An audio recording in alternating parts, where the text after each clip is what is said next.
Bienvenidos y bienvenidas a su programa Monseñor Romero y la misión del Evangelio.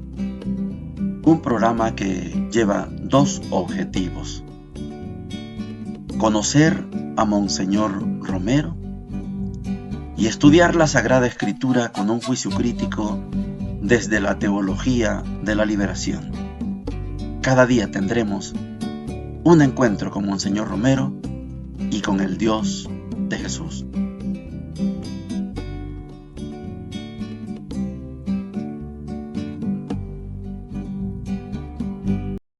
Hola, ¿qué tal? Este es su programa Monseñor Romero y la misión del Evangelio.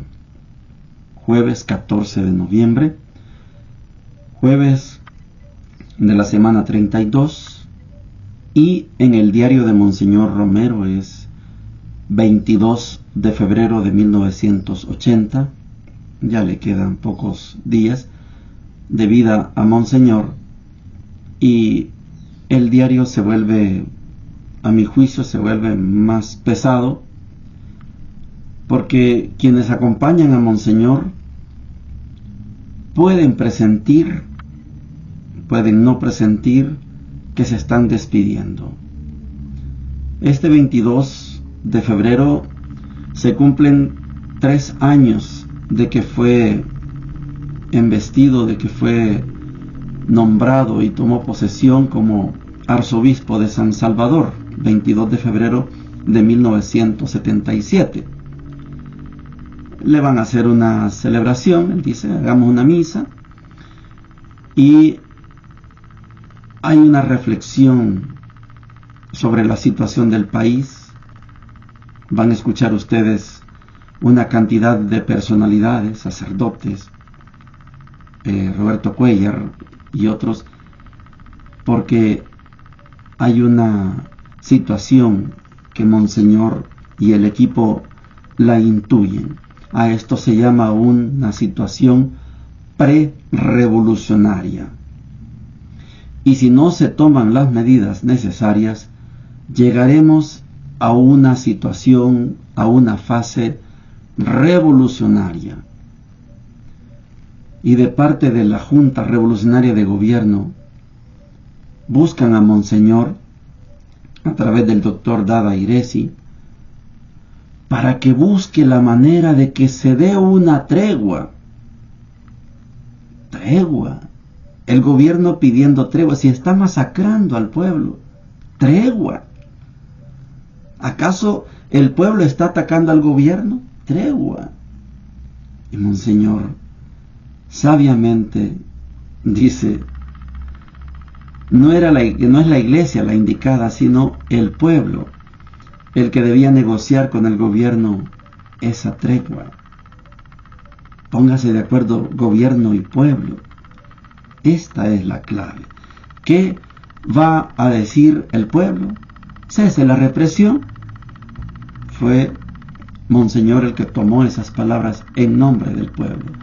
Que el gobierno debía buscar el arraigo popular y no imponer unas reformas, sobre todo si el pueblo se ha dado cuenta que es con el apoyo de una potencia extranjera como es los Estados Unidos.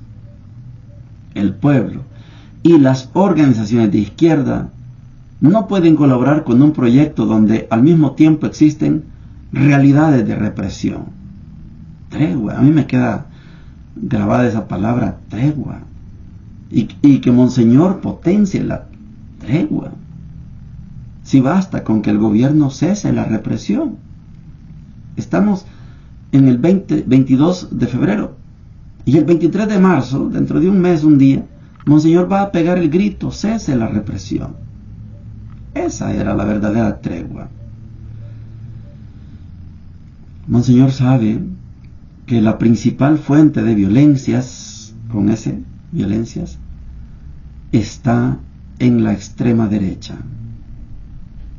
Y deberían detener a la derecha, dice Monseñor, para no provocar la violencia de la izquierda.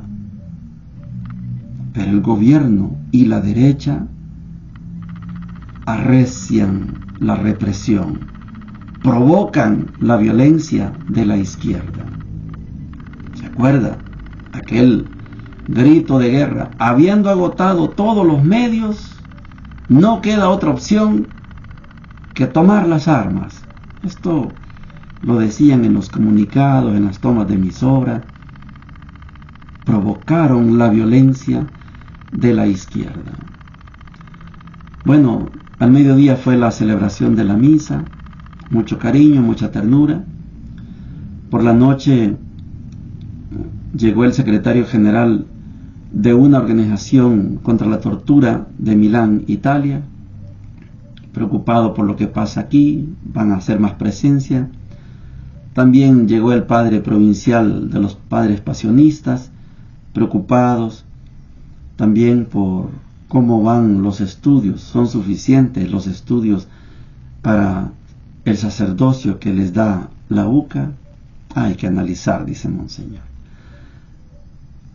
Son los últimos días que vamos a disfrutar de este diario. El día 19 se acaba el diario y Monseñor el día 24 va a cerrar sus ojos definitivamente.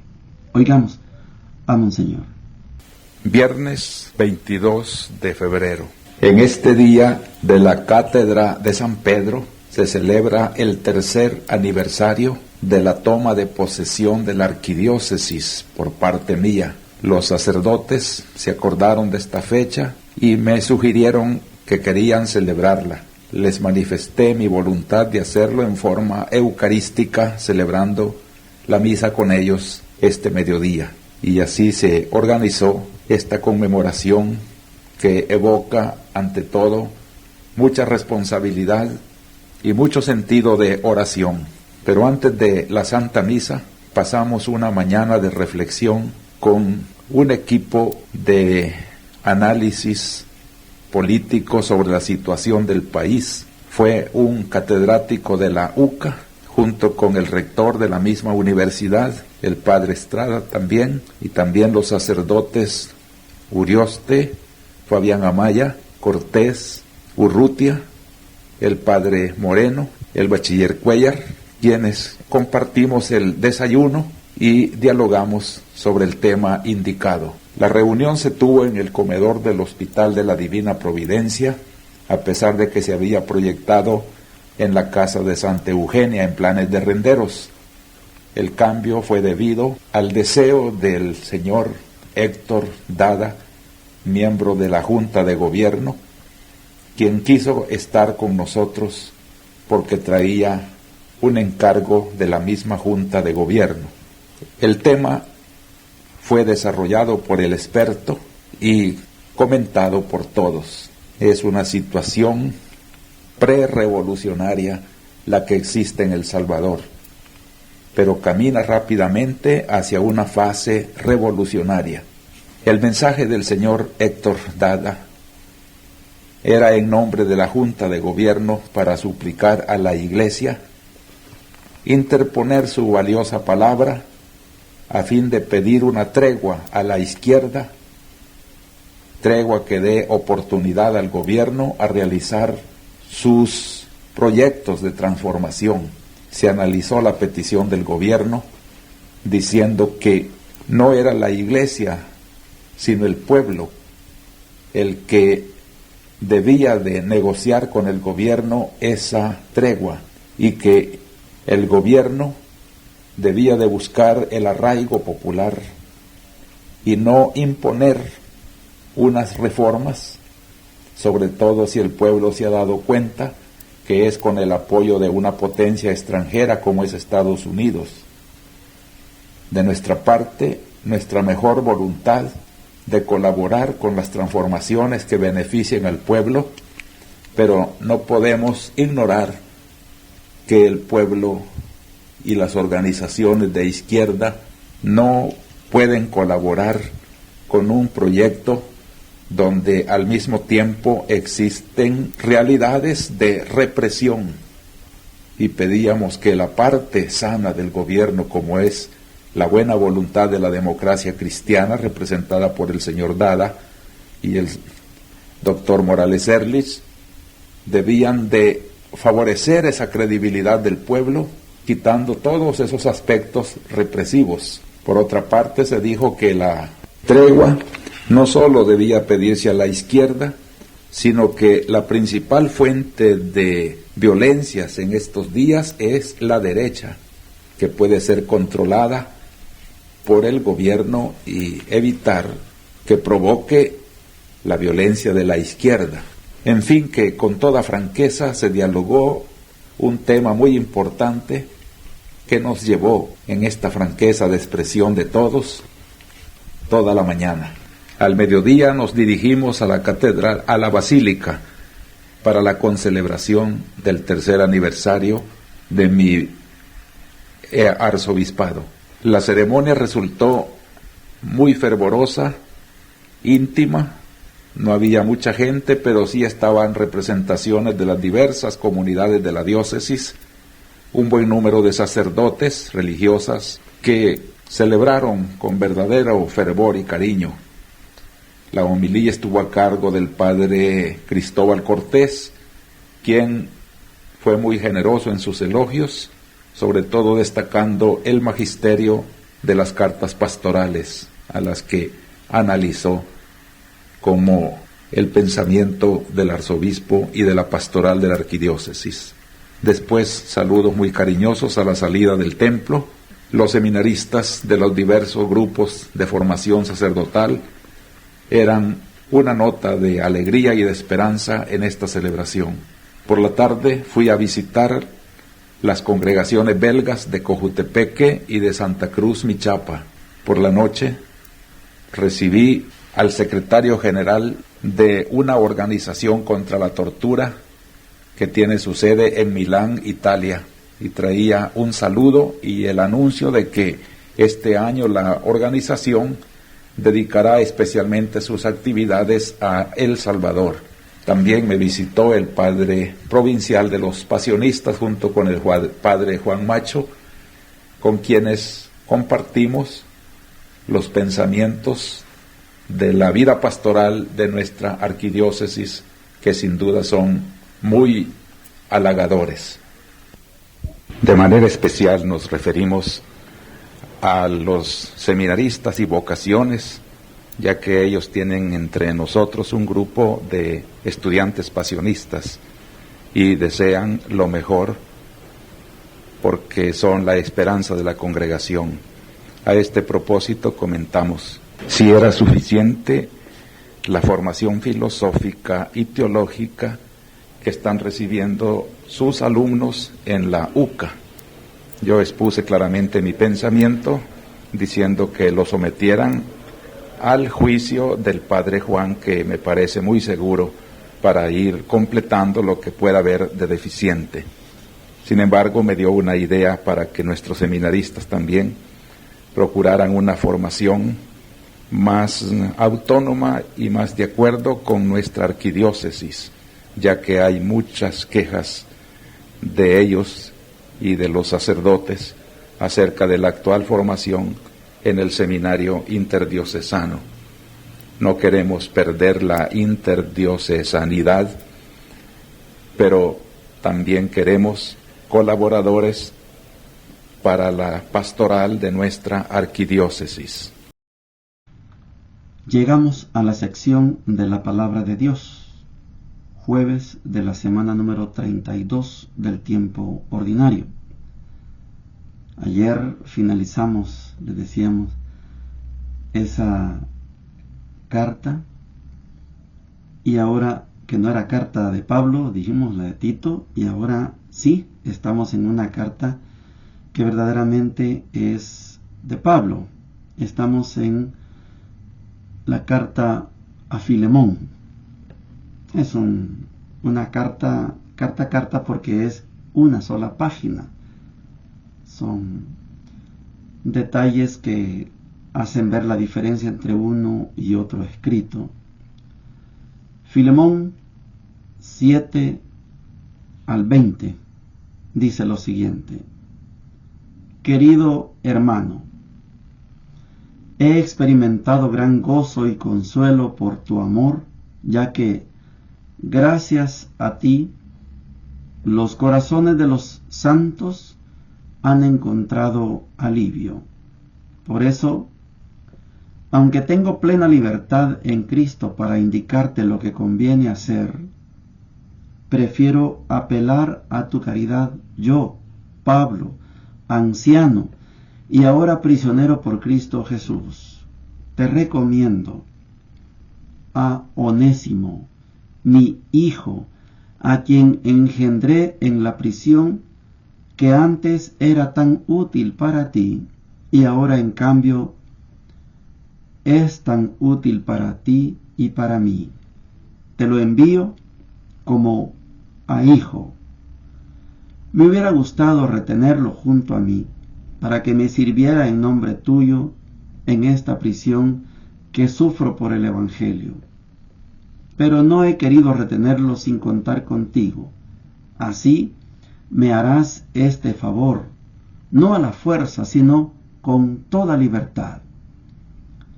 Quizás se apartó de ti por breve tiempo, para que lo recobres ahora para siempre, y no como esclavo, sino como algo mejor que un esclavo, como un hermano querido, que si lo es mucho para mí, cuanto más para ti humanamente en el Señor. Si me consideras compañero tuyo, recíbelo a él como a mí. Si en algo te ha perjudicado y te debe algo, ponlo en mi cuenta. Yo, Pablo, te firmo el pagaré de mi puño y letra, para no hablar de que tú me debes tu propia persona. Sí, hermano, hazme este favor en el Señor, alivia mi ansiedad por amor a Cristo. Palabra de Dios. Te alabamos, Señor. Onésimo es esclavo de Filemón. Onésimo se escapa, va a parar con Pablo en la cárcel, a servirle, a ayudarle a la cárcel a Pablo. Pablo lo evangeliza, lo convierte en discípulo, y Pablo escribe esta carta a Filemón. La carta la va a llevar Onésimo. Recibe a Onésimo, ya no como esclavo, recíbelo como hermano tuyo, porque eso es mejor. Ahí tenemos una verdadera joya. Esta carta a Filemón, trozo pequeño, 20 versículos, es una carta pequeña, pero estamos hablando de un compendio de liberación. Pablo está preso, ha evangelizado a Onésimo, le hace conciencia a Filemón con esa carta, te la va a llevar Onésimo, recíbelo ya no como esclavo, recíbelo como un hermano tuyo, porque eso es mejor. Es un acto de liberación que resulta admirable viniendo de Pablo, con el testimonio de su puño y letra. La carta que Onésimo va a llevar a Filemón es la confirmación que Onésimo nunca más va a ser esclavo. Onésimo va a colaborar con Filemón, pero ya no como esclavo, sino como hermano. Y es lo que le pide Pablo a Filemón. Hazlo por mí. Yo te he engendrado también a ti, Filemón. Ahora acabo de engendrar a Onésimo. Hazlo por mí. Si Onésimo te debe algo, apúntamelo. Cóbramelo a mí. Pablo, desde la cárcel, ha tomado conciencia de la importancia que tiene la vida en libertad y cómo una persona evangelizada tiene que dejar de ser esclavo. Una persona evangelizada tiene que ser libre. Lo estudiábamos ayer. No basta la fe, hay que llegar a la liberación. Tu fe te ha salvado. La fe no es solo para que yo crea y qué maravilloso es Dios, no. La fe me lleva a la liberación. La fe en Onésimo lo llevó a la liberación. Esto es fundamental, aprenderlo y practicarlo. Yo no sé cuál experiencia tiene usted. A lo mejor usted tiene empleados domésticos, empleadas domésticas. Si usted los instruye en la fe, libérelo. Sería genial tomar este ejemplo de Pablo con Onésimo y con Filemón. A veces tenemos empleados, empleadas, que son tratados como esclavos. Y a veces nos quejamos porque este jodido no va a misa. ¿Y para qué va a ir a misa con semejante ejemplo que damos nosotros? Hace bastantes años todavía yo, desde una casa vecina, escuché muchas veces la campanita de una señora. Tilín, tilín, tilín, tilín. Y ahí va corriendo la muchacha. Esclava, doméstica esclava. Cuando le ponen uniforme a la empleada doméstica, todavía es esclava. Es para que cuando vayan al súper vean que esta mujer, esta muchacha es empleada, no es mi familia. Ella es empleada, le pongo yo el uniforme. Yo voy con joyas, voy con un celular grandote en mi mano, y allá va la empleada empujando la carreta con uniforme. Y si voy al súper y llevo al niño, allá va la empleada con la niña, el niño. Porque ella es mi criada, ella es mi esclava. Los procesos de liberación pueden comenzar en casa. Que las empleadas sean sus hermanas, que no sean sus esclavas. Puede hacerlo, pueden hacerlo, podemos hacerlo. ¿Necesitamos que la empleada se gane su salario? Sí. Yo necesito un ayudante, sí. Pero no lo trate como esclavo. No lo haga esclavo. Hágalo su hermano, su hermana. Coman juntos en la mesa, no el patrón aquí y la empleada allá. Coman juntos en la mesa. Háganlos hermanos. Así funciona el reino de Dios. Me gusta mucho la carta a Filemón, cortita, pero muy profunda. El evangelio de hoy está tomado de Lucas, capítulo 17, versículos 20 al 25, y dice lo siguiente. Los fariseos le preguntaron, ¿cuándo llegará el reino de Dios? Él le respondió, el reino de Dios no viene ostensiblemente y no se podrá decir está aquí o está allá, porque el reino de Dios está entre ustedes. Jesús dijo después a sus discípulos, vendrá el tiempo en que ustedes desearán ver uno solo de los días del Hijo del Hombre y no lo verán. Les dirán, está aquí o está ahí, pero no corran a buscarlo. Como el relámpago brilla de un extremo al otro del cielo, así será el Hijo del Hombre cuando llegue su día. Pero antes tendrá que sufrir mucho y será rechazado por esta generación. Palabra del Señor. Gloria y honor a ti, Señor Jesús. ¿Cuándo? La pregunta pícara y picaresca, ¿cuándo? ¿Cuándo llegará? ¿Cuándo llegará el reino de Dios?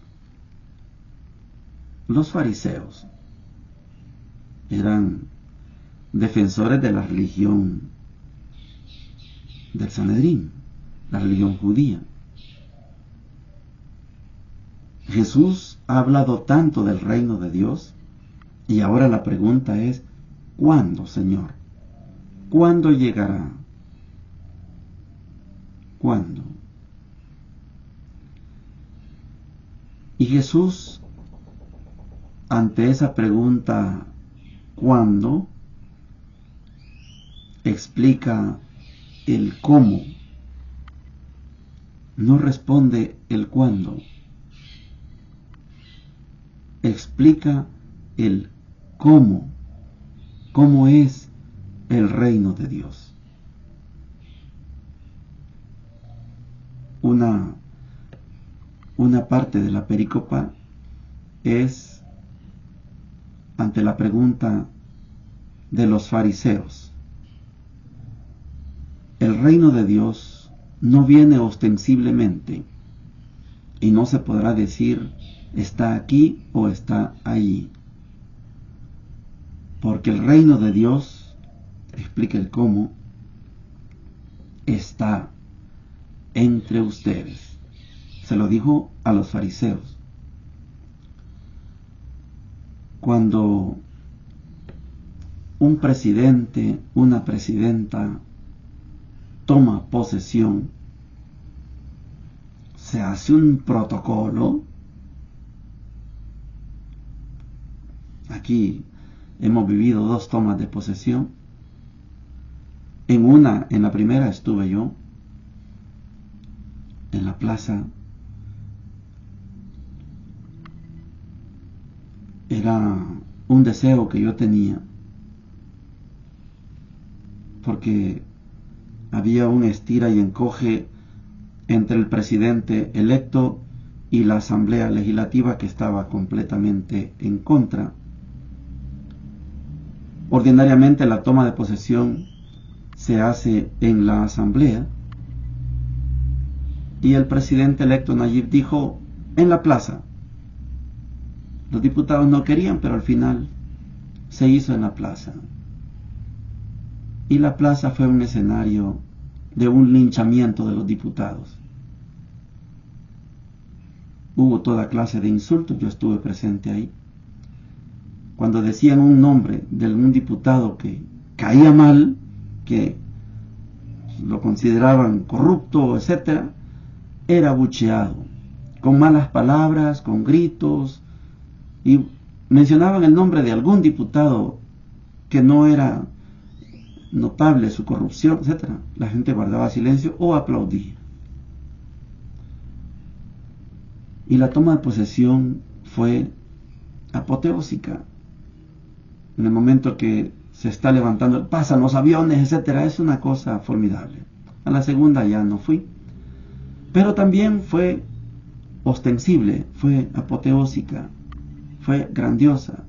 Y si quieren nos vamos a Inglaterra. La coronación del nuevo rey, lleno de oro, lleno de regalos, de alfombras, lleno de guardias, todo ostentoso. El reino de Dios no es así. Los fariseos esperaban la venida del Mesías al estilo del rey David. El rey David entró danzando, entró bailando, se dice que desnudo, bailando. Fue apoteósico, fue ostensible. La entrada de Jesús a Jerusalén no fue apoteósico, no fue llena de lujos, no iba montado en un caballo con bridas de oro, con silla de... no, en un burrito. Los burros pequeños, cuando uno se monta en un burro pequeño, por momentos hasta topamos los pies al suelo, no vamos tan elevados. No hubo alfombras, no hubo oro no, hubo palmas. La gente recogió palmas y Jesús entró a Jerusalén. El reino de Dios no es ostensible. El reino de Dios no es la coronación del rey Carlos. El reino de Dios no es la toma de posesión de ningún presidente o presidenta. El reino de Dios está entre ustedes. Esa es la primera parte. Y la segunda es cuando habla con los discípulos. Ustedes más adelante van a desear tener un día al Hijo del Hombre y no lo tendrán. Y van a escuchar, aquí está, allá está. No corran, no lo busquen, porque el reino de Dios no es ostensible, no es apoteósico. El reino de Dios está entre ustedes. El reino de Dios es aplicar lo que Jesús ha explicado, vivir lo que Jesús ha dicho. Desde el capítulo 4, 16 al 30, el Espíritu del Señor está sobre mí, porque Él me ha ungido, porque Él me ha enviado a dar vista a los ciegos, para que los cojos anden, para que los mudos hablen. He venido para anunciar la liberación de los cautivos. He venido para anunciar el año de la gracia. Pasando por todos los pasajes, cuando los envía de dos en dos, cuando puso las tres grandes parábolas, oveja perdida, la dracma perdida, el hijo pródigo. Cuando ponemos en práctica lo aprendido de Jesús, nace el reino de Dios. Yo les he mencionado el tema de las empleadas domésticas. Traduzcámoslo a los compañeros de trabajo. Tratémoslo no como esclavos. Tratémoslos como personas, como hermanos. Y el reino de Dios llegó a esa casa. Pero mientras usted siga creyéndose la reina de la casa y ella tiene los esclavos que le sirven, no se llame cristiano, no se llame cristiana. Todavía es esclavista. Todavía es negrero. No se ha convertido todavía. Falta mucha conversión. El reino de Dios está entre ustedes. No corran. Busquen el reino en el interior de ustedes. Cuando Jesús ha dado tanta enseñanza sobre el reino, ha dicho que todo viene de lo pequeño. Lo pequeño, granito de mostaza, el poquito de levadura, de lo pequeño. Monseñor Romero sigue siendo el gran ejemplo del reino de Dios. No se creyó grande, siempre se consideró pequeño. Y con su pequeñez le dio clases a la iglesia, le dio clases a sus agentes de pastoral, le dio clases al gobierno, le dio clases a los Estados Unidos y a las organizaciones populares, le dio clase. Así se hace el reino de Dios. Bendiciones para todos y para todas. Hemos presentado Monseñor Romero y la misión del Evangelio. Hasta la próxima.